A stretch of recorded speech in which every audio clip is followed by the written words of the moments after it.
Hello everyone, my name is Sarah, and today we're going to be doing something spectacularly spooky. It's the most wonderful time of year, Halloween time, and to celebrate, I decided to host my very first collaboration. Me and two of my doll friends decided to work together to make some Halloween dolls. Taylor from Taylor Johnson Dolls, me, Sarah from Etc. Dolls, and Jerry from Frederick's Dolls. Taylor made the gothic ballerina character from the music video for the song Helena by My Chemical Romance, and Jerry made a mini-me of her all-time favorite Halloween costume, Cyndi Lauper. So, diving into the aesthetic of my doll, she was inspired by the vintage catalogs published every year in the first part of the 20th century. During the fall, the paper decorations company Denizen Manufacturing would release their Boogie Book, giving advice on how to create the best Halloween party ever, using their products, of course. I was particularly inspired by the 1924 edition of the Boogie Book, or Boogie Book, I'm not sure which it is.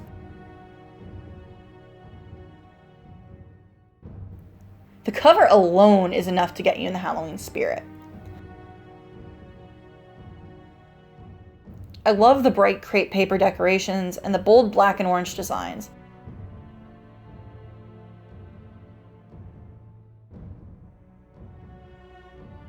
My two favorite aspects of their theme were the black cats. I love cats.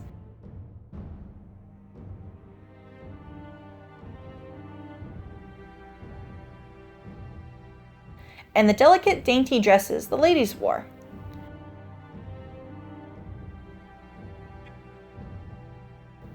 I decided to use a Caddy Noir doll from Monster High as my base. I've loved Caddy ever since my very first custom on YouTube, when I made a Ralsei out of her.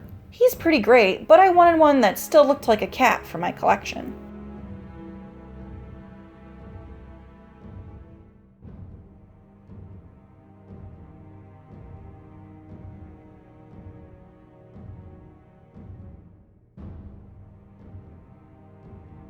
Her hair is unsettlingly sticky and gross, so we'll be cutting it off, but not saving it.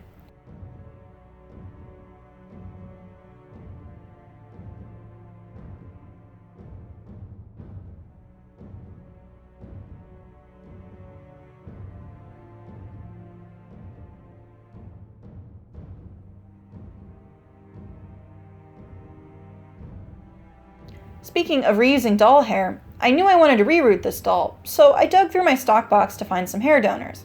I had several to choose from, and even a packet of Doll Planet hair.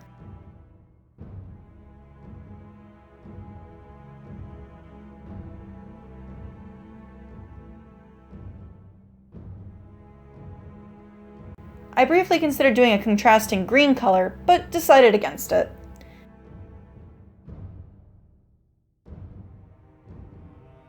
Anna's hair was too damaged, and with her white streak, I wasn't sure there'd be enough. Torlei's hair is the perfect shade, but it's way too short to use to reroot.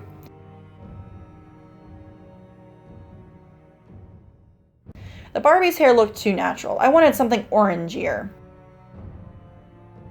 In the end, I decided to use the leftover hair from Squirrel Girl. I soaked her head in hot water while the kitten supervised. You'll be seeing a lot of him in this video. I hope that's okay.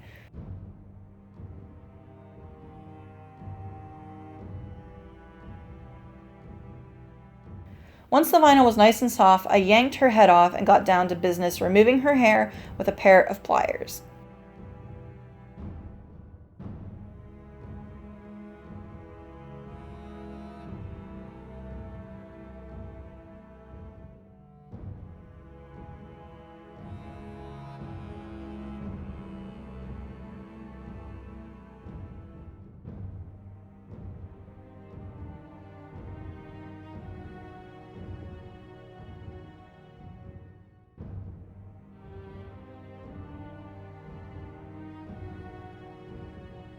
There were some pretty icky glue chunks that I had to extract.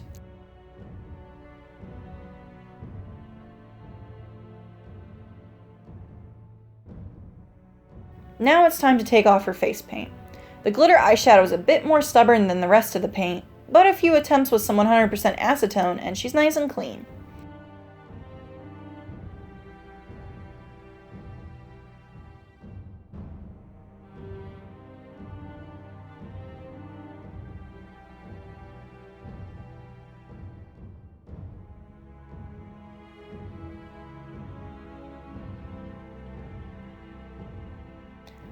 I started rerouting the hairline next.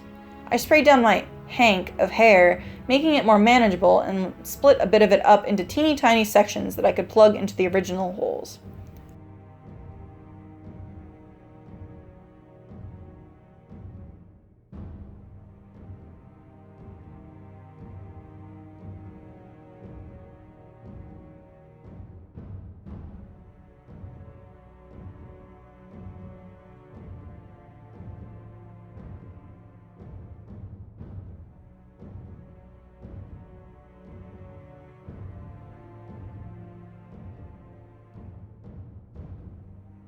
I was actually pretty far in already when I realized that I probably should have painted her scalp orange so that any thin spots wouldn't show through. Being very careful, I painted what was still visible of her scalp orange.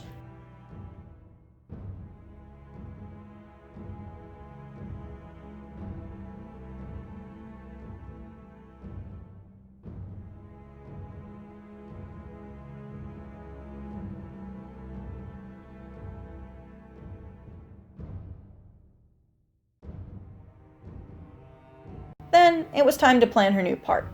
The original one had ripped when I was removing her hair, and I wanted a center part anyway. So I planned one out with pen and added some new reroot holes with a needle so that I could make sure the part was rooted thick enough.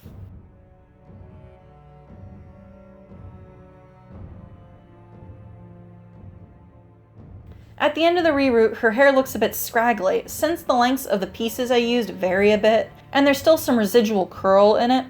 Nothing we can't fix later. I actually ran out of hair at the very back of her head, but the rest of her hair will cover it, so I won't tell if you don't.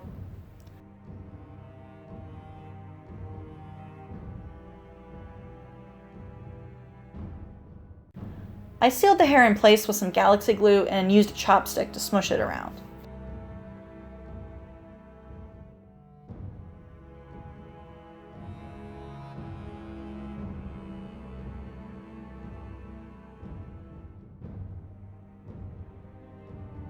For her eyes, I decided to try out my new acrylic paints.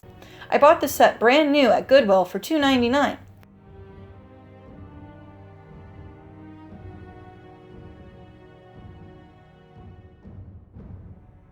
It still even had the shrink wrap in place.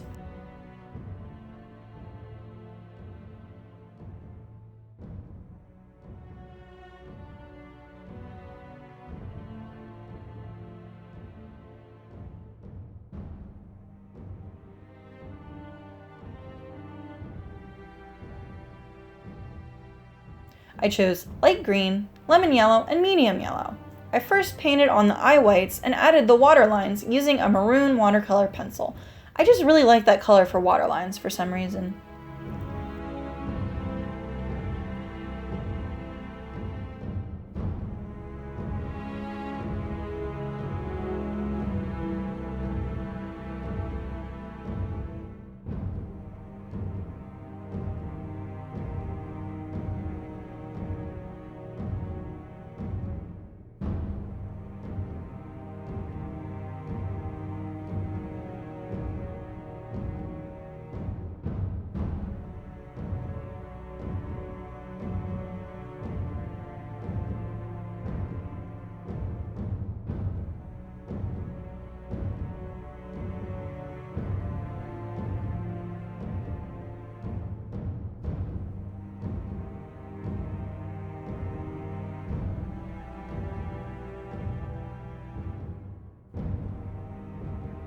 Once satisfied with that, I moved on to the irises, mostly out of focus and frame. Sorry guys.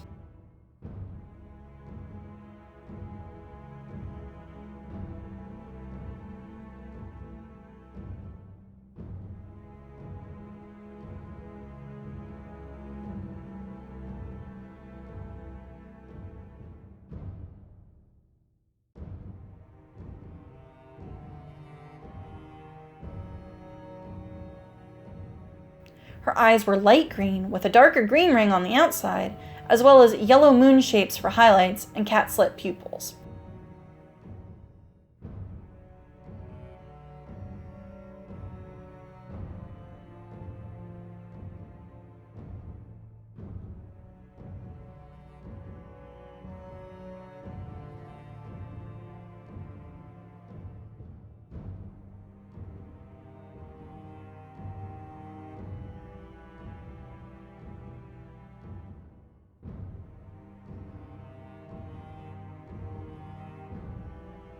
Not surprisingly, all of the eyeshadow I added using pastels melted away with the first coat of sealant, so in the end I decided to forego it.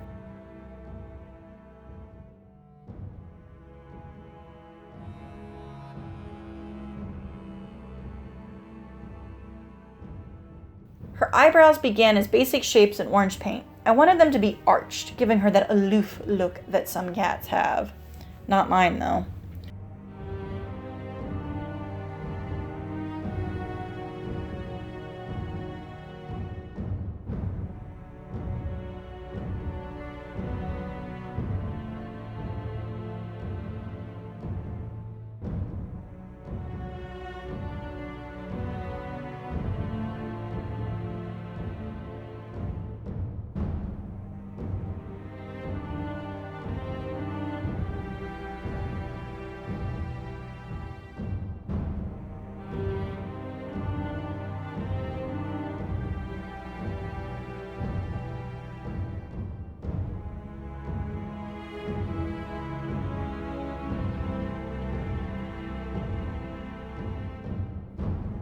While they dried, I worked on her lips. Since the pastel hadn't held up, I decided to do them in paint.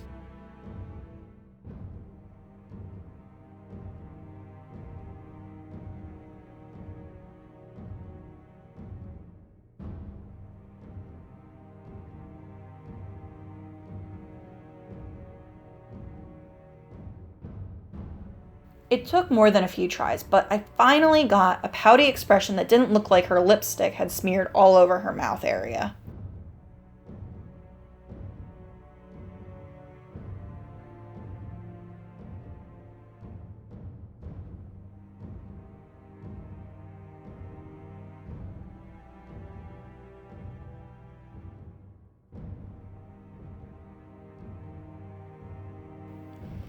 I added some lines of watercolor pencil to the painted background of her eyebrows, giving them the look of individual hairs, as well as highlights and lowlights. I think these are the nicest brows I've ever given a doll.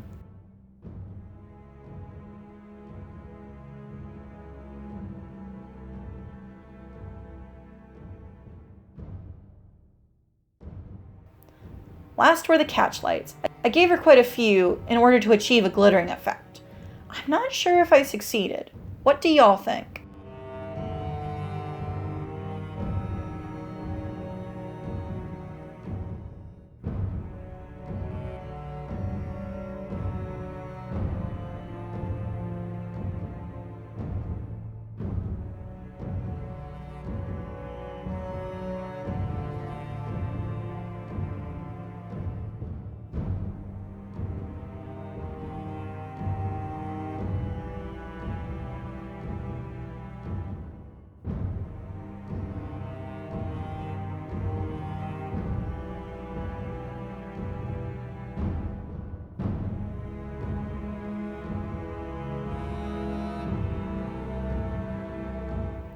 I spent some time designing my own dress for her, but in the end I saw Requiem Art Design's new pattern for their Dollyween dress, and that was just too perfect not to use.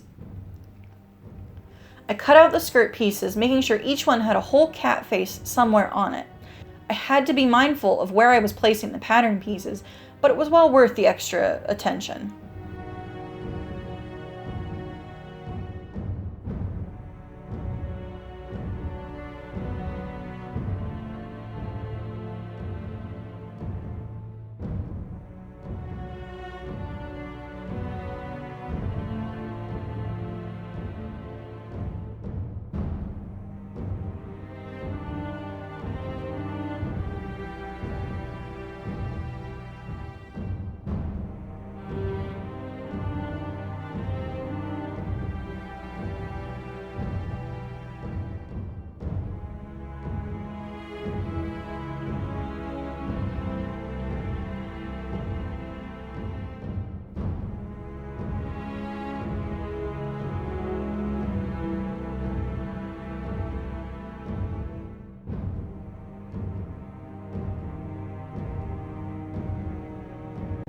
I needed black tulle, so I made some with Rit Dymore. My first attempt at the blouse was black with mesh sleeves and a white collar. After nearly finishing it, I changed my mind and opted for a white one. I lined the front and back so that the black wouldn't show through as much. To make the waistband for her petticoat, I measured around her waist with elastic and marked where I needed to cut it.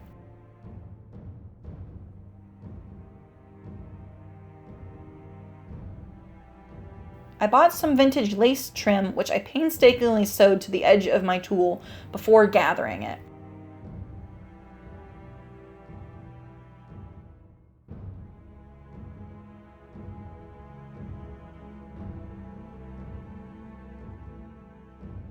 I used white thread so that it would be easier to find and remove later on. Then I sewed the gathered tool to the elastic unstretched and joined the ends.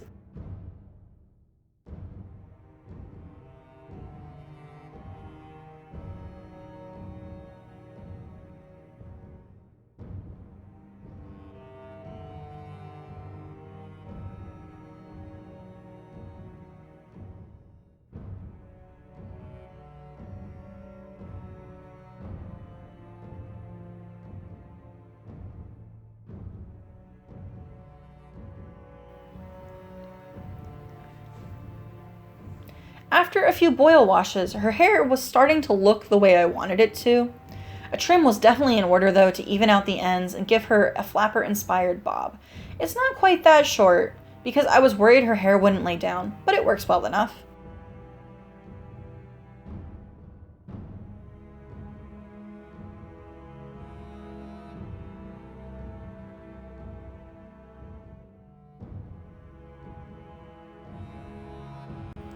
As for her shoes, the kitty and I looked through my stock box and settled on a nice plain pair.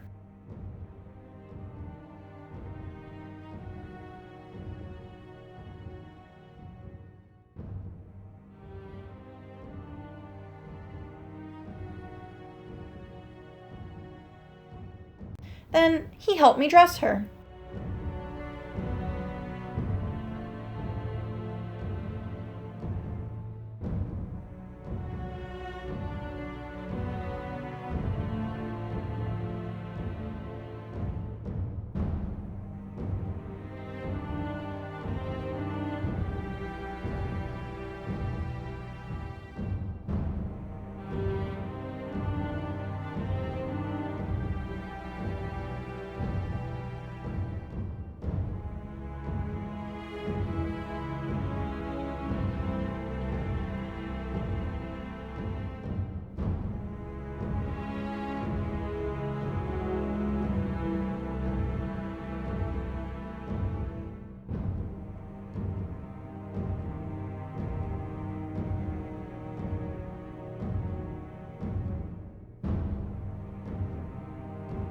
The finishing touch was her headband made out of vintage rickrack. It's a very 1920s looking piece, and it keeps her hair from poofing up too much.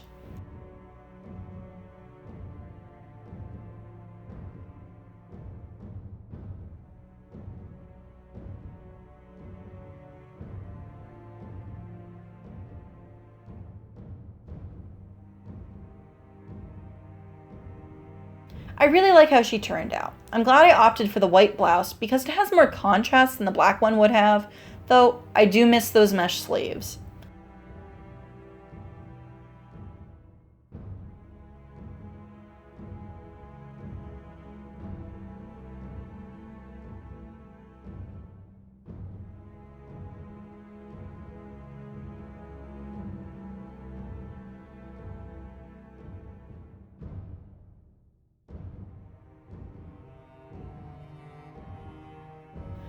This pattern was probably the most complicated doll sewing I've done so far, but it was definitely worth it.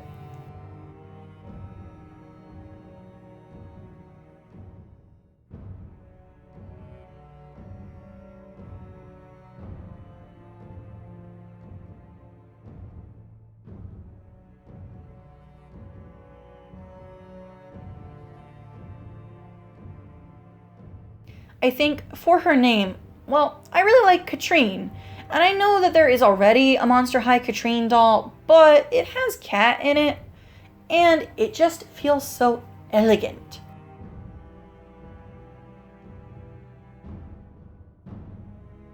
I hope you enjoyed this video and Katrine's creation.